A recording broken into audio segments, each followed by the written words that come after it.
کھریاں کھریاں میں بات کریں گے اس گفتگو کی جو نواز شریف نے سینٹ کے الیکشن میں ووٹ ڈالتے ہوئے کی۔ نواز شریف کا یہ مکالمہ ہوا ملتان سے تعلق رکھنے والے رانا محمود الحسن کے ساتھ۔ اس لوٹے نے مسلم لیگ نون چھوڑ کر پیپلز پارٹی میں شمولیت اختیار کر لی تھی، اور اسی بے وفائی کا دکھ جو تھا اس کا اظہار کرتے ہوئے نواز شریف نے کہا، رانا صاحب میں آپ کو ووٹ تو ڈال رہا ہوں لیکن بہت بھاری دل کے ساتھ، بہت بوجھ ہے میرے دل پر۔ یہ گفتگو سن کر میرے دل پر بھی بوجھ آیا کہ دیکھیں ایک بندہ اتنا بڑا لیڈر، ملک میں 3 بار وزیر اعظم رہا ہے، اور اب بے بسی کا یہ عالم ہے کہ ووٹ نہیں ڈالنا چاہ رہا اور بوجھل دل کے ساتھ ووٹ ڈال رہا ہے۔ عام طور پر نواز شریف کو میں نے نہیں دیکھا کہ وہ پبلک میں جو ہے ایسی گفتگو کرے، لیکن ایسا لگتا ہے کہ ان دنوں چونکہ سیاسی صدمے جو ہیں وہ جو بہت زیادہ ملے، جو ذاتی ہیں وہ تو ان کی بھی ایک لمبی فہرست ہے، وہ تو زندگی کا حصہ ہیں، لیکن سیاسی صدمے جو ہیں اور وہ بھی اپنوں سے نواز شریف کو بہت زیادہ ملے، اور بوجھل دل سے بار بار ایسے فیصلے کرنے پڑ رہے ہیں جو کہ نواز شریف نے اپنی زندگی میں پہلے تو نہیں کیے، بلکہ کافی عرصے سے نہیں کیے، لیکن جب سیاسی زندگی کا آغاز کیا تھا اس وقت تو بہت کیے تھے جب ضیاء الحق کا زمانہ تھا، لیکن پھر وقت کے ساتھ ساتھ ہر بندہ میچور ہوتا ہے۔ انہوں نے بھی سیکھا کہ بھائی اگر اس ملک میں عوام کے لیے کچھ کرنا ہے تو پھر جرنیلوں سے کنارہ کشی اختیار کرنی پڑے گی، تو پھر نواز شریف نے اسی پالیسی کے تحت لوگوں کے لیے کام کیے، اور جرنیلوں کے ساتھ ہر بار جو ہے وہ لڑائی بھی لی اور حکومت بھی گنوائی، لیکن بوجھل دل سے سمجھوتے والا فیصلہ نہیں کیا۔ لیکن اب یہ ایسے دن آ گئے کہ بار بار ایسے فیصلے کرنے پڑ رہے ہیں، اور یہ ایسے ہی فیصلوں کا بوجھ تھا کہ یہ جو سینٹ کی پولنگ تھی اس میں نواز شریف جو ہے وہ اپنے جذبات پر قابو نہیں پا سکا۔ ایک ووٹ تھا، بندہ پہلے اپنی پارٹی کا تھا، پیپلز پارٹی میں چلا گیا تو کیا ہو گیا، لیکن نواز شریف نے وہاں پر یہ اس بات کا اظہار کر دیا۔ اس کو پنجابی میں کہتے ہیں کیا دودھ دینا تھے مینگنیاں پا کے۔ بھائی اس مینگنی کی کیا ضرورت تھی اس وقت؟ رانا محمود الحسن جیسے لوٹے ہیں، ان سے نواز شریف کا بہت عرصے سے واسطہ پڑ رہا ہے۔ لوگ مسلم لیگ نون میں آتے ہیں جاتے ہیں، پھر دوسری پارٹیوں میں جا کر شریف فیملی کے خلاف زبان درازی بھی کرتے ہیں، اور پھر آپ سب نے دیکھا ہے کہ یہی لوٹے جب مسلم لیگ نون میں دوبارہ آتے ہیں تو ان کو ویلکم بھی کیا جاتا ہے، اور پھر ریٹرن بونس کے طور پر اکثر کو اسمبلی کا ٹکٹ دے دیتے ہیں، اور اگر وہ جیت جائے لوٹا تو اس کو وزارت بھی مل جاتی ہے۔ تو بھائی یہ تو آنا جانا لگا رہا ہے، اس بار ایسی کیا بات ہے؟ یہ اسی سینٹ میں ایک مشاہد حسین سید، میرا خیال میں اب ہے یا نہیں، تو وہ کئی بار آیا گیا ہے اور ہر بار وہ واپس آتا ہے۔ اس دنوں بھی اس نے نواز شریف کے خلاف بہت باتیں کی ہیں، عمران نیازی کے حق میں باتیں کر رہا ہے، اس نے اچھی طرح چترول کی ہے مسلم لیگ نون کی سینٹ میں۔ تو اس بندے کو جب یہ پارٹی چھوڑ گیا تھا تو پھر انہوں نے ویلکم کیا اور پھر اس کو سینیٹر بنا دیا۔ تو اس مشاہد حسین سید کے آنے جانے سے تو بھائی آپ کا کبھی دل بوجھل نہیں ہوا؟ تو اگین میں نے کہا کہ چونکہ حالات ایسے ہیں نا، پچھلے دنوں اسی پارٹی کا ایم این اے غالباً رانا تنویر، اس نے کہا کہ یہ نواز شریف کو تو یاداشت نہیں کام کرتی، یعنی وہ ذہنی طور پر انفٹ کہہ رہا ہے اس کو، اور یہ بندہ جو ہے اس وقت بھی پارٹی کا حصہ ہے اور بلکہ وزیر بھی ہے۔ تو مسلم لیگ نون نے یہ جو لولی لنگڑی حکومت قبول کی ہے اور جرنیلی اتحاد میں شامل ہے، تو نواز شریف کا دل تو اس پر بوجھل ہونا چاہیے۔ کابینہ میں جتنی اہم وزارتیں ہیں وہ تو جی ایچ کیو کے جو نمائندے ان کے پاس ہیں، وزیر خزانہ ان کا ہے، وزارت خارجہ میں ان کے لوگ ہیں، اور اس کے بعد محسن نقوی جو ہے اس کے بارے میں تو کہتے ہیں کہ بھائی وہ وزیر اعظم سے بھی طاقتور ہے، ہر چیز اس کے اختیار میں۔ تو محسن نقوی کی جو طاقت ہے اس کا اعتراف تو اگلے روز میں نے دیکھا کہ نواز شریف کا جو بہت ہی قریبی ساتھی رانا ثناء اللہ ہے اس نے بھی کیا، ٹی وی ٹاک شو تھا، اور رانا ثناء اللہ کہہ رہا تھا یہ تو محسن نقوی کی مہربانی ہے کہ اس نے وزارت داخلہ لے لی، ورنہ وہ تو وزیر اعظم ہی بن سکتا تھا۔ اب رانا ثناء اللہ نے اپنے طور پر تو محسن نقوی کے جو جرنیلی کنیکشن ہے اس پر طنز کیا، جگت لگائی اس کو، لیکن اس سے یہ بھی تو پتہ چل رہا تھا نا کہ محسن نقوی جو ہے اس کی حیثیت سپر وزیر اعظم والی ہے، وہ شہباز شریف کا ماتحت نہیں ہے، وہ جو ہے شہباز شریف کو جواب دینی ہے بلکہ کہیں اور جواب دے۔ اور اسی محسن نقوی کو جو ہے جو پنجاب اسمبلی میں نواز شریف کے جو ارکان اسمبلی ہیں پنجاب کے، انہوں نے اسی طرح ووٹ دے کر جو ہے وہ سینیٹر منتخب کروایا، جس طرح یہ نواز شریف نے اس لوٹے رانا محمود الحسن کو ووٹ دے کر سینیٹر بنوایا۔ تو فرق کیا ہے اس میں؟ پنجاب میں تو بہت سارے ووٹ دیے، اور یہ محسن نقوی کو جب سینیٹر بنوایا تھا تو نواز شریف کا دل کتنا بوجھل ہوا ہوگا؟ اب یہ تو وہی بتا سکتا ہے کہ یہاں تو ایک ووٹ تھا، اور میری رائے تو یہ ہے کہ اس وقت دل بوجھل ہونے کے علاوہ ہو سکتا ہے خون کے آنسو بھی رویا کہ جس بندے نے جب وہ نگران وزیر اعلیٰ تھا پنجاب کا تو پنجاب میں ایسا جھرلو پھروایا کہ مسلم لیگ نون نظر آ رہا تھا کہ وہ بھائی سادہ اکثریت تو کم از کم لے لے گی، تو اس نے وہ سادہ اکثریت بھی جو ہے وہ بھی نہیں لینے دی، اور اس کے بعد فرمائش آ گئی اوپر سے کہ بھائی یہ جو آپ کا جو سیاسی دشمن ہے اس کو ہم نے سینیٹر بنوانا ہے کیونکہ اس کو وزیر داخلہ بنانا ہے، یعنی ساری باتیں ان کو پہلے بتا دی گئی اور انہوں نے اپنے سیاسی دشمن کو ووٹ دے کر سینیٹر بنوایا، پھر کابینہ میں بطور وزیر داخلہ بھی قبول کیا۔ پتہ نہیں وہ اس وقت دل بوجھل ہوا یا نہیں ہوا۔ اور مزے کی بات یہ ہے کہ اس محسن نقوی نے ان سے ووٹ بھی لیے، ٹھیک ہے، لیکن مسلم لیگ نون میں شمولیت نہیں اختیار کی۔ یہ بوجھل ہونے والی بات تھی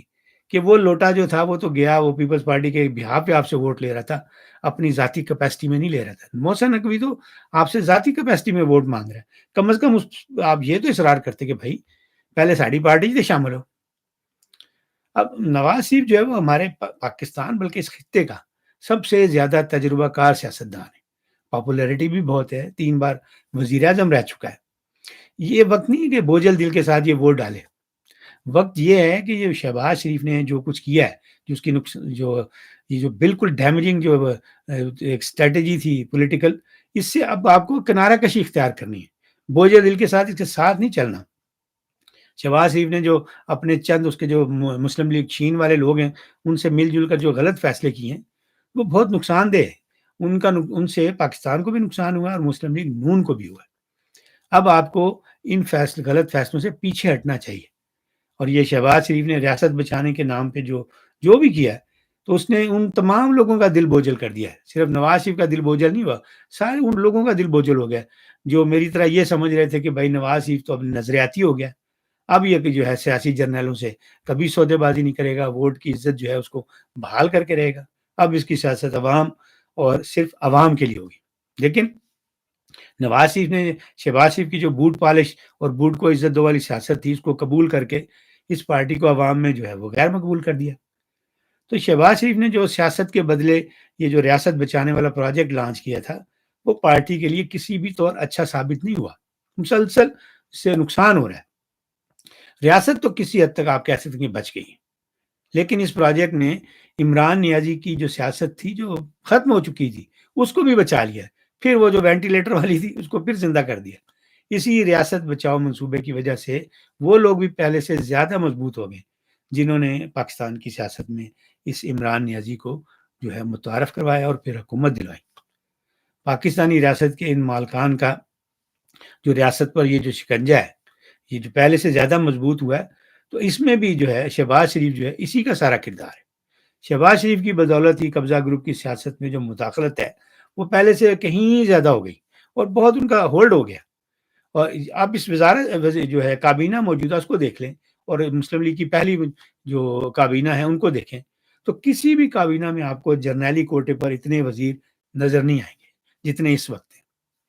کہ میجورٹی آپ کے پاس چلے آپ تسلیم کر لیتے ہیں کہ 2/3 میجورٹی نہیں ہے یا سمپل میجورٹی نہیں ہے، کمپرومائز کرنا پڑ رہا ہے، تو بھائی آپ پیپلز پارٹی کے وزیر لیں نا،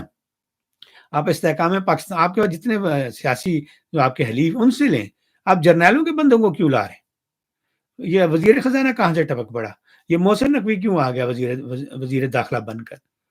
تو یہ سارا کچھ جو قبضہ گروپ کا جو قبضہ ہو گیا ہے کابینہ پر بھی تو یہ شہباز شریف کی وجہ سے ہوا ہے۔ تو یہ وقت جو ہے یہ دل بوجھل کر کے ایسے کام کرنے کا نہیں ہے جس سے یہ جرنیل مضبوط سے مضبوط ہوتے جا رہے ہیں اور مسلم لیگ نون کی جو عوامی سیاست ہے وہ کمزور ہوتی جا رہی ہے۔ یہ تو اسٹینڈ لینے کا وقت ہے، کھڑے ہونے کا وقت ہے، خاندانی اور جو جماعتی مسلطیں ہوتی ہیں ان سے اوپر اٹھنے کا وقت ہے۔ اس لولی لنگڑی حکومت سے مسلم لیگ نون جو ہے اس کو ٹکے کا فائدہ نہیں۔ پنجاب میں مانا کہ اس وقت مریم نواز ہی بہت اچھا کام کری، نظر آ رہا ہے کہ بھائی وہ بڑی سپیڈ سے کام کری، لیکن اب سیاست جو ہے وہ بدل گئی ہے۔ اب پاکستان میں الیکشن اور سلیکشن کا طریقہ کار جو ہے وہ تبدیل ہو گیا ہے، اور یہ جو موجودہ الیکشن تھا اس نے ثابت کر دیا کہ اب آپ کو وہ کے جو ووٹ لینے کے لیے اب آپ کو کارکردگی کی ضرورت نہیں ہے بلکہ 2.5 گز کی زبان کی ضرورت ہے۔ لمبی زبان ہوگی تو لوگ جو ہے متاثر ہو جاتے ہیں، وہ یہ نہیں دیکھتے کہ اس بندے نے عملاً کچھ نہیں کیا، عمران نیازی کو دیکھ لیں، ایک دھیلے کا کام اس نے نہ مرکز میں کیا اور نہ صوبوں میں، لیکن اپنی زبان درازی کی وجہ سے وہ الیکشن میں اچھی خاصی نشستیں لے گیا، اور اس صوبہ خیبر پختونخوا میں بھی اس نے اپنی حکومت بنا لی ہے، جس صوبے کو اس نے دیوالیہ کر دیا۔ جو اگلی بات وہ یہ ہے کہ رمضان ختم ہونے والا ہے، کچھ روزے رہ گئے، مولانا فضل الرحمان جو ہیں اپنی عوامی اسمبلی جو ہے اس کو متحرک کر رہے ہیں بہت جلد دل سے۔ یہ جو موجودہ جرنیلی اتحاد ہے، اس میں رہ کر آپ جو پارٹی کی عوامی سپورٹ ہے اس کو مزید نقصان نہ پہنچائیں، مولانا فضل الرحمان کے ساتھ مل جائیں، جس طرح پہلے پی ڈی ایم کے ساتھ آپ نے مل کر کام کیا تھا، اور باجوہ اور فیض جو ہیں ان کو گھر بھیجا تھا، تو ان کے ساتھ مل کر یہ جو جرنیلی جھگڑو ہے نا اس الیکشن میں ہوا، اس کے خلاف تحریک چلائیں، اور اس جھگڑو نے تو اس دفعہ دھاندلی کے سارے ریکارڈ توڑ دیے۔ موجودہ سیاسی جرنیل نے تو جنرل باجوہ سے کہیں بڑھ کر حکومت کو اپنے بوٹ تلے جو ہے وہ دبا رکھا ہے، ساری اہم وزارتیں اپنے نمائندوں کو دے دی ہیں، اور پھر وہ جو ایک وہ ڈرامہ رچایا ہوا ہے SIFC والا، تو وہ کمیٹی انہوں نے جو آرگنائزیشن بنائی ہے، تو وہ تو معاشی ترقی کے جتنے منصوبے ہیں جرنیلی کنٹرول میں چلے گئے۔ مسلم لیگ نون جو ہے اس وقت ریاست بچانے کے نام پر جو کچھ کر رہی ہے، تو اس کے لیے میرے ذہن میں ایک مثال آ رہی ہے کہ ایک سڑک کے کنارے ایک بندہ کھڑا ہے، اس نے اپنی کئی منزل پہ جانا ہے، تو اس کو سواری کی ضرورت ہے، تو وہیں ایک کار کھڑی ہوئی ہے، دھکا سٹارٹ کار ہے، وہ کار سٹارٹ نہیں ہو رہی، اس ڈرائیور کو بندے کی ضرورت ہے جو دھکا لگا ہے، تو وہ اس بندے سے کہتا ہے کہ یار گاڑی کو دھکا لگا دو، تو جیسی گاڑی سٹارٹ ہوگی میں تمہیں بھی ساتھ بٹھا کر جو ہے تمہاری منزل تک لے جاؤں گا۔ لیکن ہوتا کیا ہے، یہ بندہ دھکا لگاتا ہے، جیسے کار سٹارٹ ہوتی ہے ڈرائیور جناب ایکسیلیٹر دباتا ہے اور نکل جاتا ہے۔ تو یہی حالات ان کے ساتھ ہونے ہیں، تو بہتر یہی ہے کہ فوری طور پر یہ جو جرنیلوں کی جو کھٹارا کار ہے نا، دھکا سٹارٹ کار، اس کو دھکا لگانا بند کریں، اپنی انرجی ویسٹ نہ کریں۔ مولانا فضل الرحمان کا جو عوامی اسمبلی والا پروگرام ہے اس میں شامل ہو جائیں، اسی صورت میں جو ہے آپ کو آئندہ کے لیے آپ کا دل بھی بوجھل نہیں ہوگا، اور ملک کو ایسی پارلیمنٹ سے نجات مل جائے گی جو کہ مکمل طور پر اس وقت بوٹ والوں کے کنٹرول میں۔ یہ دیکھیں نا، جن لوگوں نے کور کمانڈر لاہور کا گھر جلایا تھا، انہی لوگوں کو پشاور والے کور کمانڈر نے جو ہے کل یا پرسوں غالباً افطار پارٹی دی ہے۔ تو اگر اس افطار پارٹی میں چھپا ہوا سگنل آپ کو سمجھ نہیں آ رہا ہے نواز شریف صاحب، تو پھر وہ وقت زیادہ دور نہیں ہے کہ لندن کی فلائٹ لیتے ہوئے آپ یہ کہیں گے کہ میں بڑے بوجھل دل سے ملک سے دور جا رہا ہوں۔